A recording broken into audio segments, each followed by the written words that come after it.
I was wandering around all of the hallways on multiple floors is on the bulletin boards, they had all of the teacher assistants, the TAs, and the professors listed in many different places, and his name didn't appear anywhere. I initially thought, okay, they went through after the arrest and they got his name off of everything in this building. But now I'm wondering, with this new information you're reporting, did they take his name down much earlier because he was in fact fired?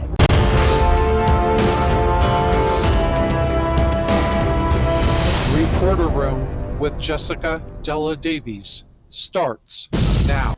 Oh my gosh, you guys, we need to go back to Buddy the dog, October 21st, because now we have learned from Ashley Banfield that on October the 21st, Bryan was told he was, quote, failing to meet expectations to keep his teacher's assistant position at the Washington State University.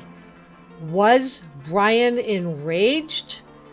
Buddy the dog was less than 3 miles from the 1122 King Road house, and we need to find out if Bryan's phone pinged in that vicinity on that night. We're also going to talk about Bryan Kohberger and Dylan, the roommate. Ethan's family's upset. You guys are upset. Nobody can make sense out of this 8-hour time gap.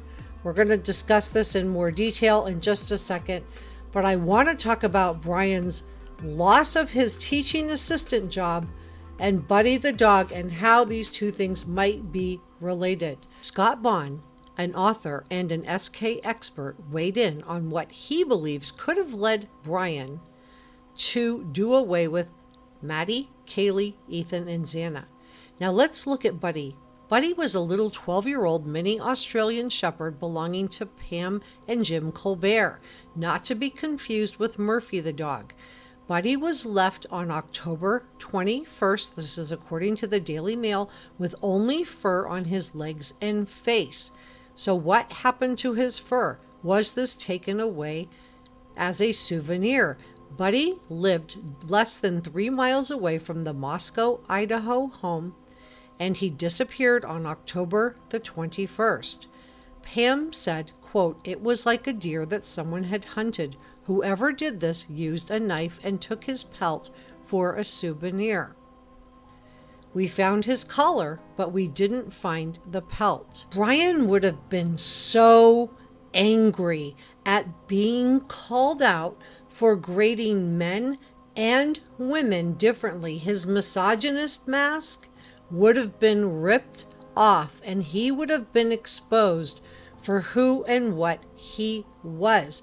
His dislike and hatred toward women would have been revealed by the young women whose grades he was sabotaging. Bryan would have reached a tipping point where he just could not take anything anymore. He would have been so enraged at being called out for his misogyny. It's also being reported that Bryan was seen lurking around the Idaho University Union building, as reported by 2 students so far. When I initially read this, I thought they were talking about Washington State University, where Bryan was working as a student teacher, but no, they were talking about Bryan lurking around the Student Union building at the University of Idaho. The Union building is one of a few buildings on campus where apparently you're not required to show identification to enter. It makes me wonder who else he was watching. Did he have his eye on any other targets? Why else would he be lurking around that building? We're going to talk about Bryan Kohberger, Dylan the roommate, and some more about Bryan in just a second, so please stay with me. Everything I'm sharing with you today is my opinion, and opinions are not facts, so please don't send any negativity to anyone. Let's be kind and good to each other. This video is for educational and entertainment purposes only. Please subscribe, hit the notification bell, and give this video a thumbs up so I know you were here.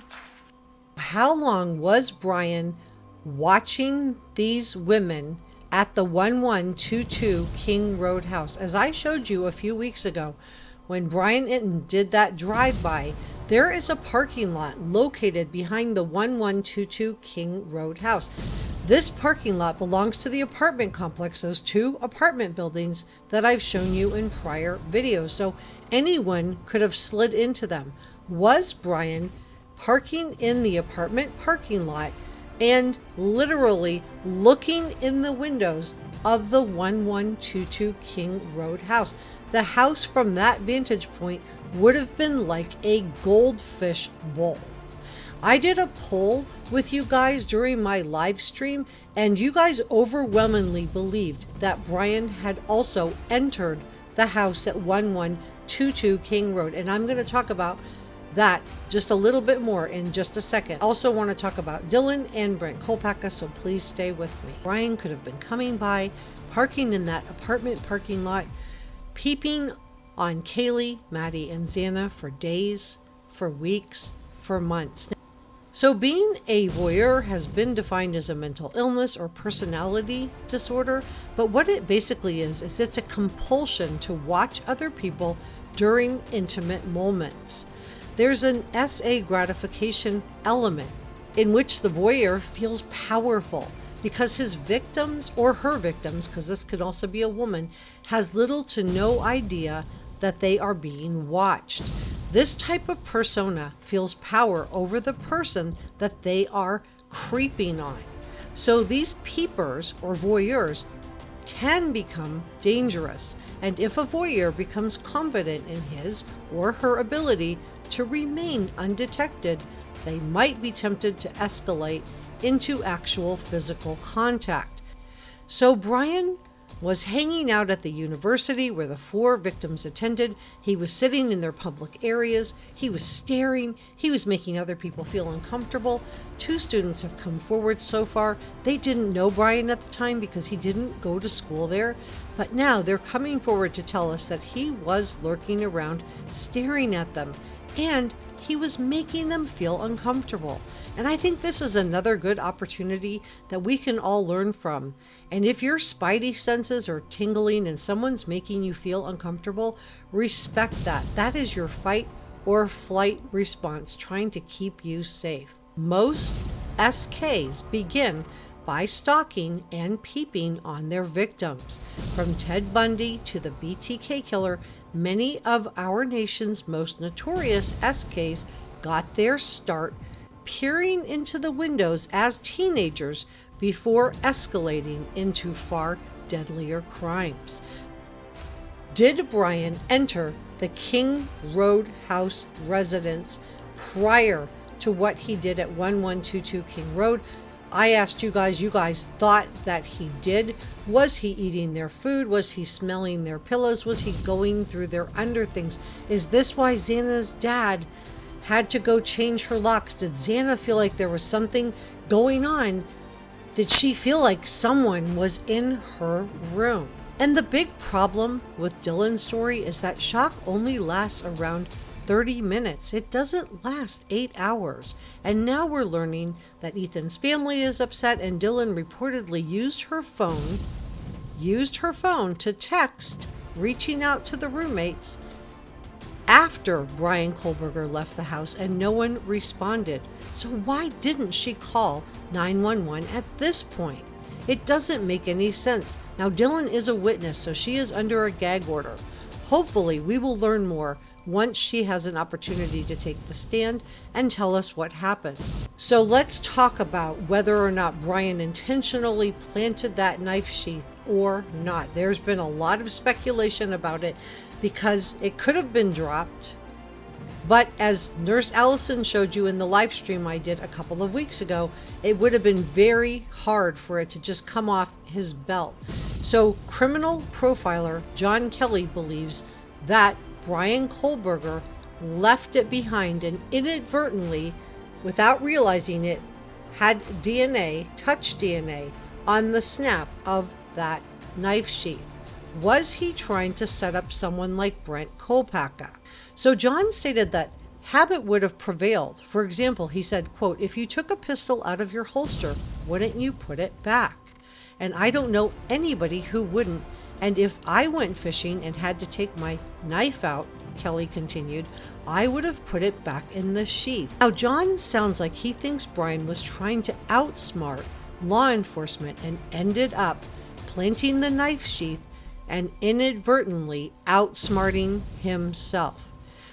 John also suggested that Bryan may have put the knife he used to do away with the victims in a different sheath, and he argued that the suspect may have intentionally left the USMC labeled sheath to point to someone with a military background as the main suspect. And this brings me back to Bryan Kohberger. So John believes that this was a basic staging 101.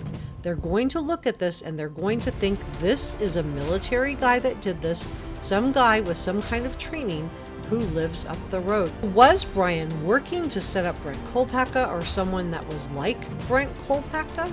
Since Bryan was an obsessive compulsive vegan to the point where he couldn't have vegetable touching meat, don't you think he would have put that knife somewhere where it wouldn't have touched his clothing or gone into his car? It doesn't seem likely that he would have returned it back into the sheath, which is all the more reason that that sheath may have been planted and Bryan may have brought something else along to drop that knife into on his way out the door. Subscribe.